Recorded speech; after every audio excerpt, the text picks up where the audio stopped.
Bien, tal como habíamos comentado, para complementar nuestras clases de la paradiplomacia como una de estas experiencias europeas, y ya habiendo explicado lo básico del surgimiento y las características de esta, hoy día tengo el privilegio de contar, y le agradezco desde ya a mi querido colega y amigo Nahuel O'Donnell, que desde Paraguay ha aceptado participar en esta entrevista.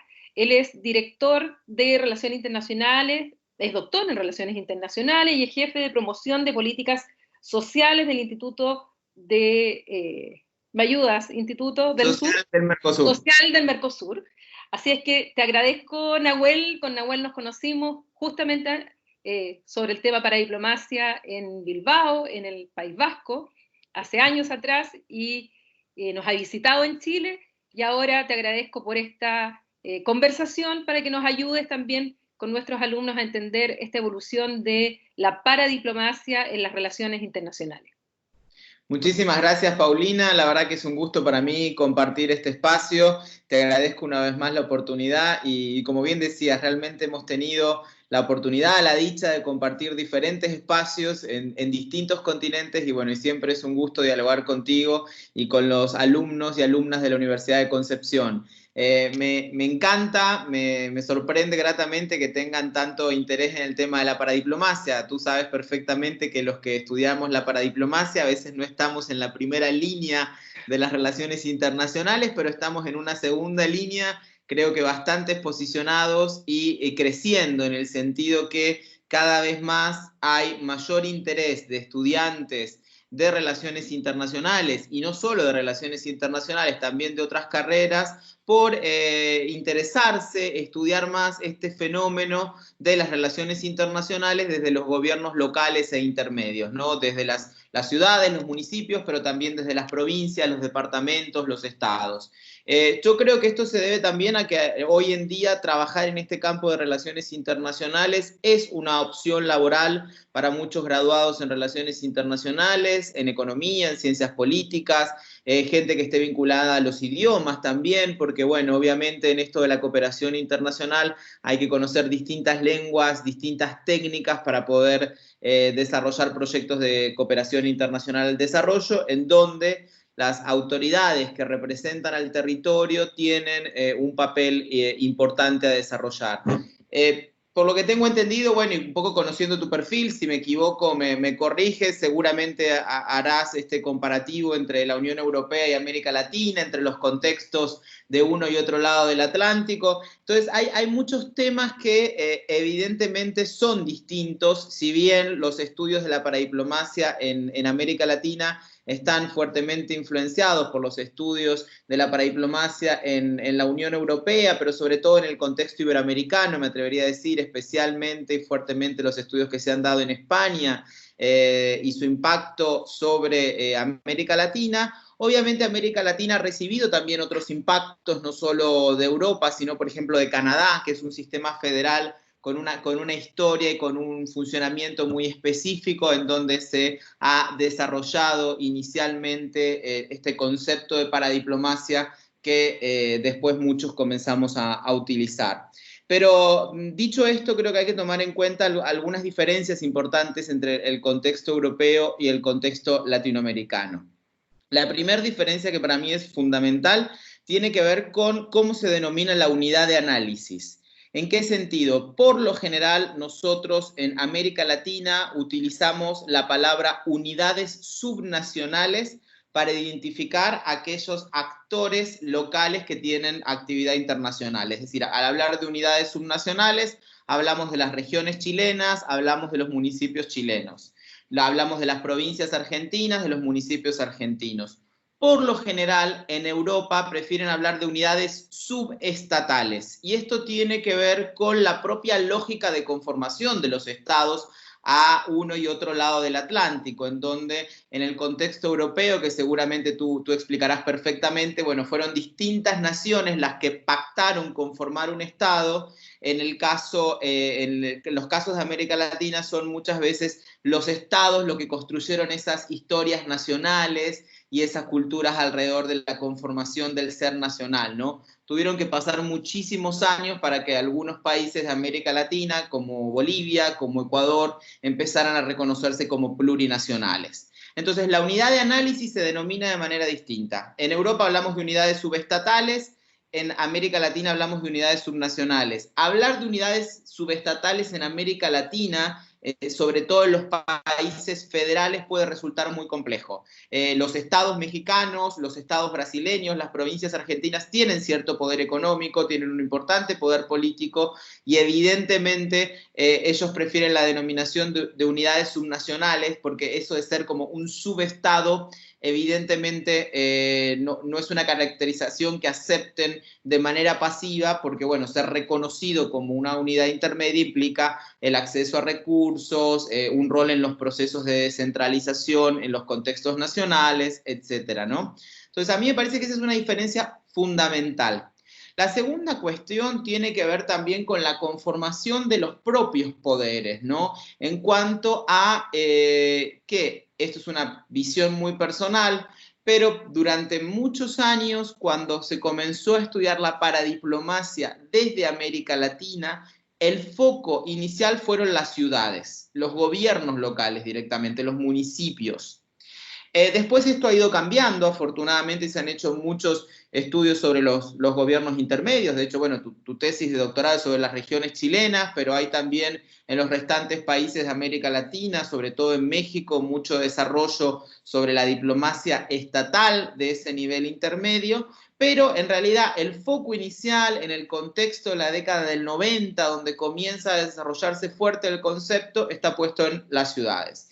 En cambio, en el contexto europeo, para mí hay un foco muy fuerte puesto en los gobiernos intermedios, en las regiones de Europa, sobre todo a partir de la valorización que tuvieron desde la Unión Europea del papel que tienen las regiones en la construcción del desarrollo regional, ¿no? Y al haber generado fondos específicos cuyos beneficiarios eran las regiones, en función de si eran más o menos periféricas, sus debilidades estructurales o sus asimetrías, han hecho que las regiones tengan un poder sumamente importante y una experiencia, una capacidad arraigada de technicalities, de trabajo en cooperación internacional que está, desde mi perspectiva, muy por encima de lo que sucede en los gobiernos locales, en los municipios europeos. Si bien, vale la pena decir, hay, por supuesto, experiencia muy interesante de internacionalización de gobiernos locales municipales en Europa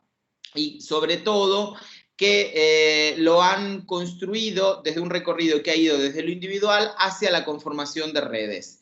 Y creo que este es uno de los elementos principales hoy en día de la paradiplomacia y de la extensión de la paradiplomacia, que tiene que ver con la conformación de distintas redes para el actuar internacional. Y esto es sumamente importante porque de alguna manera estas redes han contribuido parcialmente, y recalco que es parcialmente, y además creo que queda mucha tarea por hacer, en reducir ciertas asimetrías y en ir incorporando otros gobiernos locales en esto de las relaciones internacionales, del diseño de proyectos y de trabajar en cooperación internacional. Evidentemente sigue habiendo un campo enorme de trabajo y esto se debe a fenómenos internacionales y a situaciones o circunstancias locales. ¿Por qué digo esto? Porque, bueno, si bien es creciente el rol de internacionalización de los gobiernos locales, incluso podemos decir que comenzó antes, porque esto comienza en la década del 50, con los hermanamientos entre ciudades de Europa con los Estados Unidos al fin de la Segunda Guerra Mundial, y este proceso se ha ido incrementando a lo largo de los años. Evidentemente, para actuar en cooperación internacional, los gobiernos locales tienen que reunir ciertas capacidades, ¿no? Tienen que tener el diseño de estructuras mínimas con un personal acorde y que les permita justamente esta inserción. ¿Qué es lo que pasa? Es que esta inserción depende fuertemente del liderazgo local.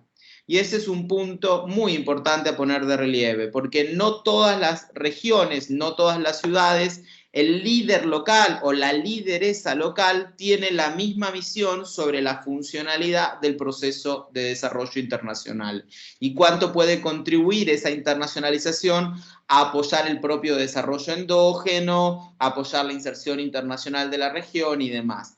Cuando el líder o la lideresa está ausente, bueno, esto ya complejiza un poco, ¿no?, las posibilidades de internacionalización. Hay un componente político muy fuerte. En otras regiones, en algunas regiones, tenés una base económica o una élite económica, a veces también intelectual, que puede apoyar ese proceso de internacionalización. Esto podrá perfectamente evaluarse en el contexto de la región en la cual están insertos nuestros estudiantes de la Universidad de Concepción, es decir, si hay un grupo, ¿no?, impulsor, que son líderes económicos, académicos, y que desde ese lado van alimentando el proceso de internacionalización. Hay casos interesantes en América Latina, y esto nos lleva a sobre todo, el desafío principal en lo que es la gestión de los procesos de internacionalización, que es la continuidad en el espacio de relaciones internacionales por parte de los gobiernos locales. ¿Por qué digo esto? Que el gran desafío es la continuidad, porque a diferencia de los estados que no pueden salir de las relaciones internacionales de alguna manera, tienen que garantizar, no sé, el papel consular, por ejemplo, de la protección consular es una función permanente de los estados, ¿no?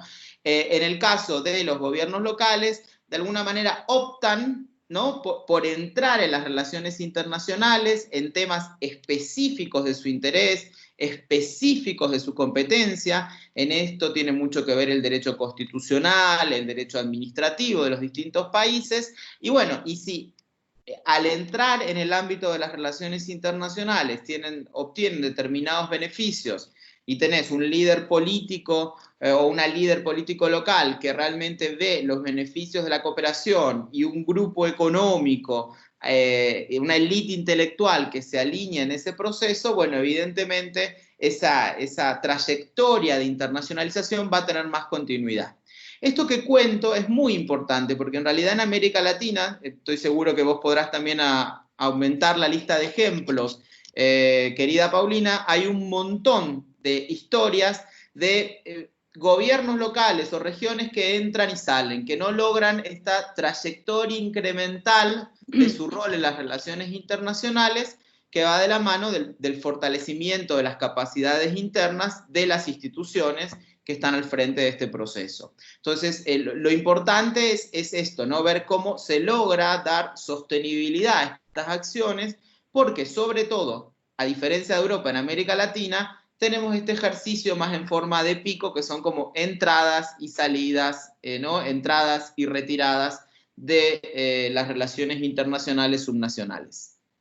Dentro del contexto actual, y llevándolo un poco a lo que está pasando ahora con la pandemia y con cómo están reaccionando los estados, ¿tú ves una reacción paradiplomática interesante a seguir observando hoy día?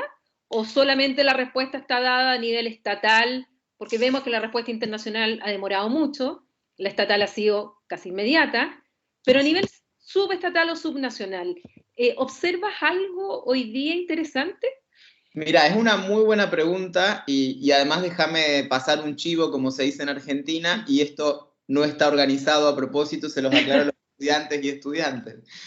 Acaba de salir publicado un artículo muy breve mío, bueno, junto con Ecuatoria, con un colega, sobre el rol de las ciudades frente al COVID en el diario Clarín de Argentina. Salió hoy mismo, de hecho.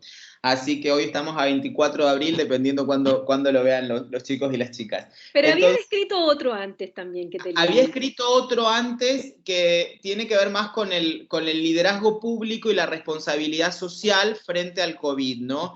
Más Ya. pensado, si querés, desde el Estado central y desde los ciudadanos y ciudadanas, desde la ciudadanía, ¿no? Desde los puntos de equilibrio que tienen que jugar, ¿no?, el Estado central y sobre todo la ciudadanía, cómo estar a la altura de algunas demandas y en esa correspondencia. Es que voy a compartir ambos artículos con los No, estudiantes, además. por favor, gracias, Paulina. No, este es más un raconto sobre las respuestas que han surgido, las acciones que han propuesto gobiernos locales, generalmente bajo el formato de red, ¿no? Bajo este formato colaborativo que anteriormente les mencionaba. Y de hecho yo creo que sí, que evidentemente los gobiernos subnacionales tienen una, no digo una respuesta, pero al menos una opinión y una propuesta en determinados aspectos frente al COVID. Y eso me parece muy importante porque tiene que ver con los aportes que pueden hacer los gobiernos locales a la generación de estructuras de gobernanza para tomar decisiones multinivel y multiactor en este contexto de la pandemia, que es algo, es un fenómeno absolutamente fuera de lo normal. Estamos viviendo casi una película de terror, de suspenso, de las que veíamos en Netflix. Entonces, bueno, evidentemente esto hace que ellos quieran dar una opinión y lo están haciendo a partir de distintos espacios, obviamente virtuales, que se van nucleando para generar propuestas. A mí me parece algo interesante esto, analizar desde las distintas perspectivas que nos han ayudado a estudiar la paradiplomacia. La paradiplomacia en general ha sido estudiada desde 5 perspectivas en América Latina. Los debates acerca de lo que define qué es o qué no es un actor internacional, los debates vinculados a la política exterior y a los procesos de toma de decisiones en la política exterior, aquello que se vincula con el desarrollo territorial en sentido amplio, las dinámicas urbano-rurales, la perspectiva de la integración regional y la perspectiva de la gobernanza, ¿no? De los aportes a los sistemas de gobernanza. Entonces, yo creo que las ciudades se han movido dentro de estas 5 perspectivas en sus propuestas. Y me parece interesante porque eso también habla de el diálogo interno que existe entre los distintos países con sus gobiernos subnacionales. Uno tiene, por un lado, el fenómeno del diálogo transnacional de gobiernos subnacionales, ¿sí? Me refiero a esas redes en donde tenemos los municipios o las regiones chilenas que dialogan, ¿sí? De manera transnacional con sus pares de otros espacios. Esto en Europa es quizás más evidente todavía que en América Latina. Pero también desnuda un poco cómo es el diálogo interno, ¿no? En la lógica del Estado federal o del Estado unitario con sus unidades compositivas. Y esto no es una cuestión menor. ¿Y por qué digo esto? Porque justo en el repaso de actividades que nosotros hacíamos, hay como distintas estrategias que se han planteado y que responden a estas perspectivas, ¿no? Por ejemplo, ciudades y gobiernos locales unidos, junto con ONU Habitat, ha planteado un ejercicio que se llama Beyond the Outbreak, que es básicamente el compartir experiencias de aprendizaje en distintos aspectos que se vinculan con las políticas públicas locales, ¿no? Un poco exponer los desafíos que hoy en día enfrentan las políticas públicas locales sobre distintos temas, no solamente salud.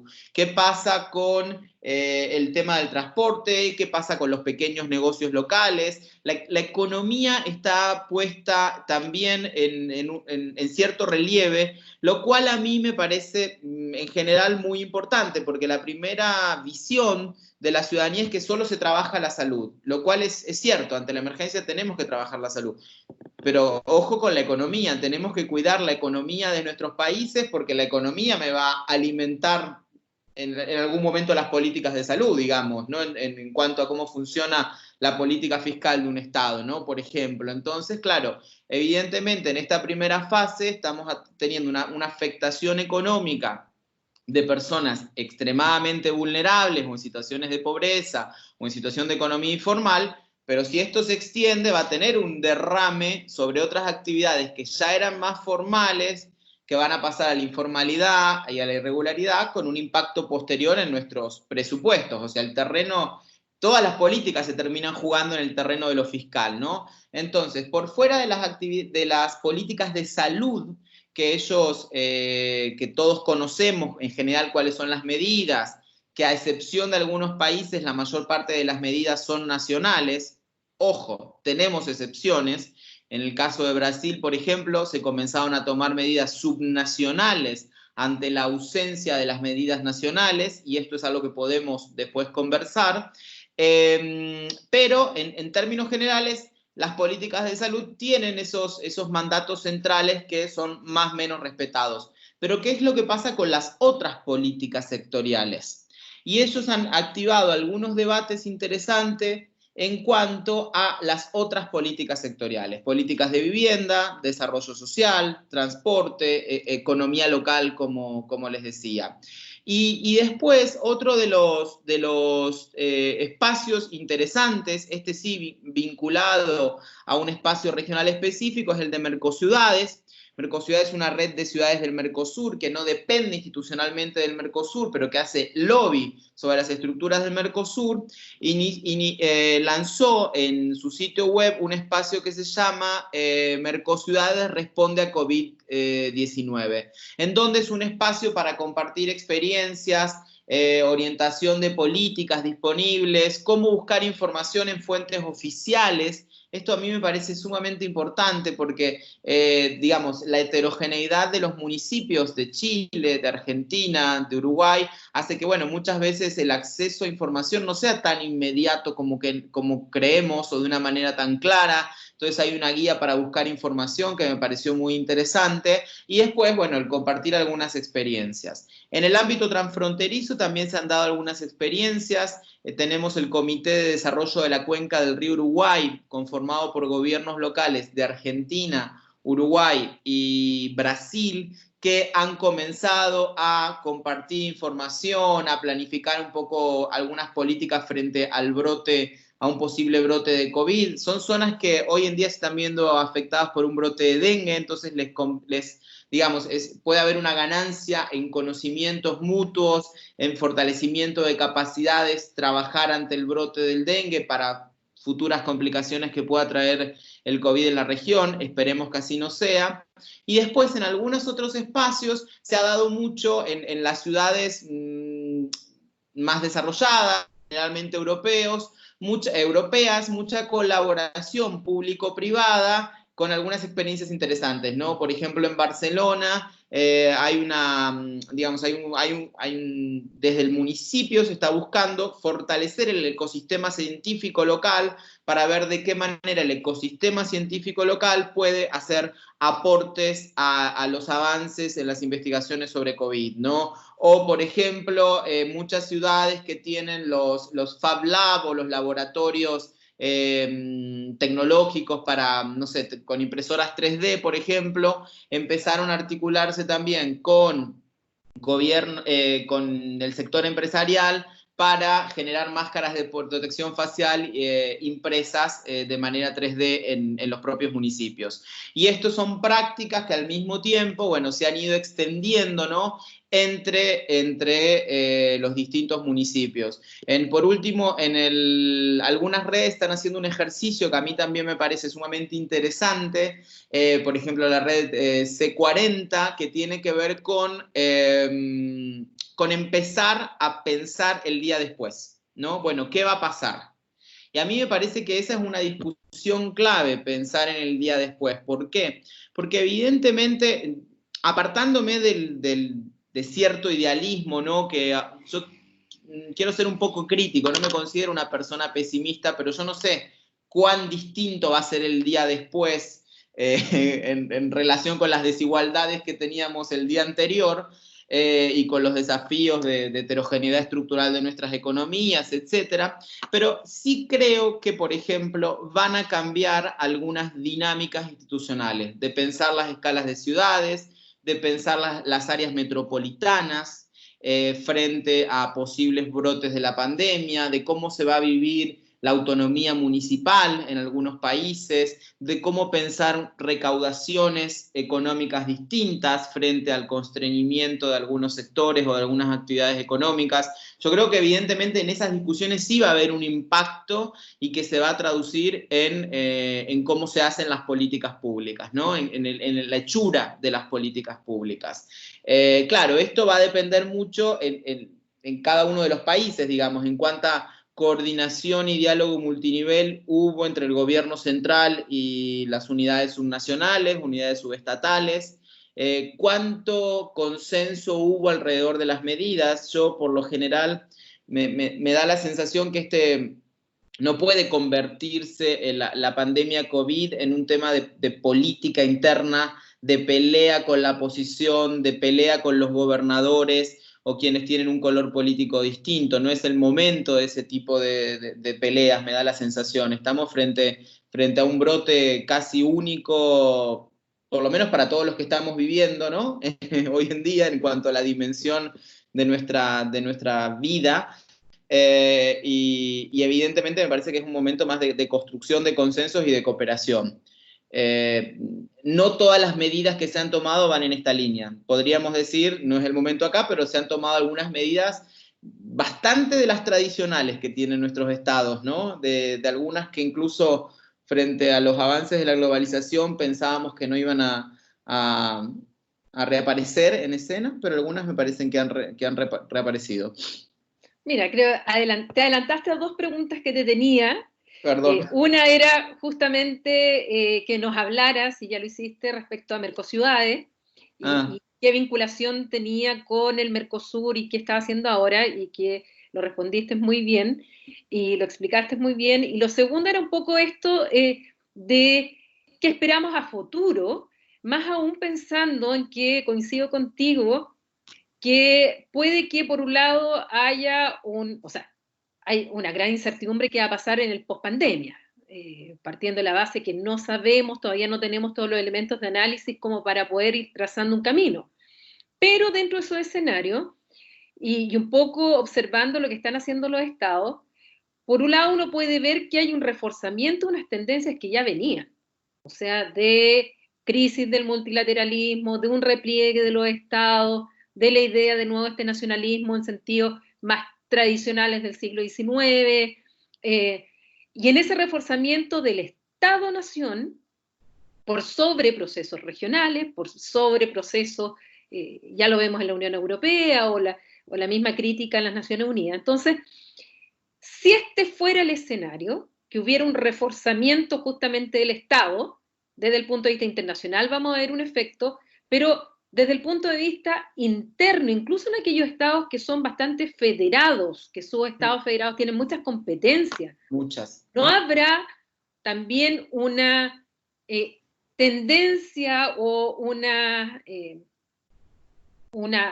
algo que podrá llevar a los estados a centralizar muchas de estas competencias? Y tal vez también por ahí vamos a ver un proceso, tal vez que no solamente desde el punto de vista internacional vamos a ver el multilateralismo en cuestión, sino que desde el punto de vista interno también veamos la federalización de los estados también en cuestionamiento, y algunos se aprovechen incluso para recentralizar, no solamente renacionalizar competencias, sino que recentralizar competencias.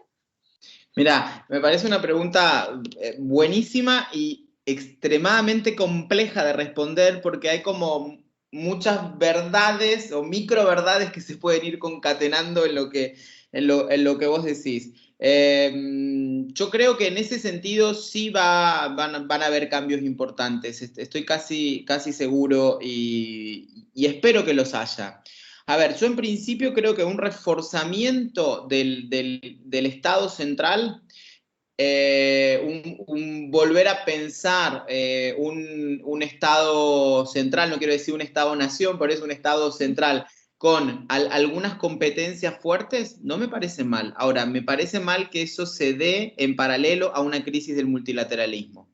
Entonces, a mí me parece que evidentemente hay ciertos procesos multilaterales de diálogo y de concordia que tenemos que seguir construyendo desde la comunidad internacional, y que creo que eso es muy importante ponerlo en valor. Hay un corazón de cosas que tenemos que decidir en espacios multilaterales. sobre cómo es vivir en la comunidad internacional.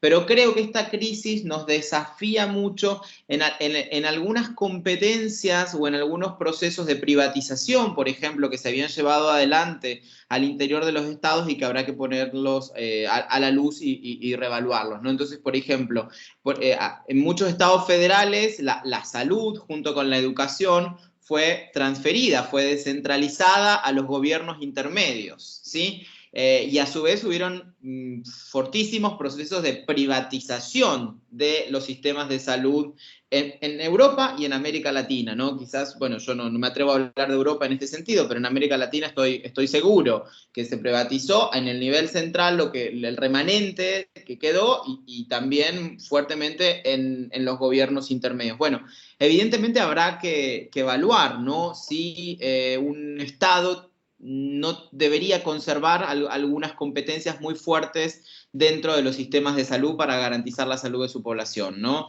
Y yo creo que ese es un punto que evidentemente va a tener algún impacto. Salud y educación se transfirieron en conjunto, se descentralizaban en conjunto. No sé si educación va a volver, pero en términos de salud estoy seguro que hay varias cuestiones que van a volver al Estado central. Pero al mismo tiempo, para países periféricos como los nuestros, yo creo que tenemos que pensar también otras estrategias. Por ejemplo, ¿qué pasa en términos de compra de medicamentos o qué pasa en términos de compra de insumos médicos, ¿no? Es decir, no podemos estar hoy globalmente todos dependiendo de los mismos proveedores. Entonces, evidentemente puede haber una reconfiguración de cadenas regionales de valor o la conformación de nuevas cadenas de valor o la recuperación de posiciones en algunas cadenas de valor en donde habíamos perdido. Es decir, yo creo que tenemos que garantizar un piso mínimo de, evidentemente, insumos y medicamentos que podamos producir en nuestros países y producir regionalmente, si no, bueno, justamente para garantizar ahora sí también la salud de la población en nuestro contexto inmediato. Entonces yo creo que vamos a ver estas idas y venidas que pueden resultar contradictorias, que hay que analizarlas con mucho cuidado, porque bueno, esto de cadenas regionales de valor, bueno, hay que ponerlo a la luz de la economía global. Entonces, en el contexto de la luz de la economía global, veníamos en una disputa muy fuerte entre Estados Unidos y China, procesos de reshoring, nearshoring, que seguramente se van a profundizar, en donde, bueno, se va a volver a producir más en casa o en los espacios más cercanos, conformando estas cadenas regionales de valor, y que, bueno, y que para algunos países como nosotros nos desafía un montón a Chile, desafía un montón a Argentina, a América Latina en general, porque nosotros tenemos un montón de insumos que son provistos de manera externa a nuestra región, tenemos muy bajo comercio intrarregional, y evidentemente, bueno, ¿qué hacemos en este contexto, no? Porque el comercio global va a cambiar, pero tenemos bajísimo comercio intrarregional, de los más bajos del mundo. Entonces, ¿por dónde va la respuesta, no? Entonces, bueno, quisiera que no se viera o no se analizase en términos excluyentes esto de reforzamiento del Estado y crisis del multilateralismo. Yo creo que tiene que haber un reforzamiento del multilateralismo, sin duda, y también una revisión de en qué aspectos los Estados tienen que fortalecerse, ¿no? Quizás hay que ver las capacidades específicas en cada uno de sus componentes, en la intersectorialidad que caracteriza, ¿no?, a las distintas políticas públicas que hay que diseñar. El horizonte va a ser muy complejo y todavía estamos viviendo el fenómeno, entonces la incertidumbre es gigante también. Vamos a tener mucho que analizar durante Claro que muchísimo sí, tiempo. Te claro que sí. agradezco mucho, Nahuel, tu tiempo, tus conocimientos, tu explicación van a servir muchísimo para nuestros alumnos, para complementar las clases. Así es que muchas gracias y que estén muy bien, cuídate y ojalá que nos veamos pronto en Ojalá. alguna parte. Ojalá que nos veamos pronto, que sea antes de fin de año, posible, ojalá. Bueno, no, y a disposición como siempre, querida Paulina, muchísimas gracias por la oportunidad de dialogar con tus estudiantes, a disposición contigo y a disposición con ellos. Si quieren seguirme en redes sociales o les quieres compartir mi correo electrónico, me buscan en Twitter como @nahuelodone. No tengo tantos seguidores como vos, pero no soy tan famoso como la profesora que tienen. Pero ahí vamos, y no, y por supuesto también que me escriban con libertad, que yo en general respondo. No, sí, lo mismo de mi parte, a disposición, y veamos qué cosas hacemos en el futuro interesantes, con tanto que tenemos que reflexionar. Así que Claro que sí. gracias, Nahuel. Un Muchas gracias. abrazo muy grande. Gracias.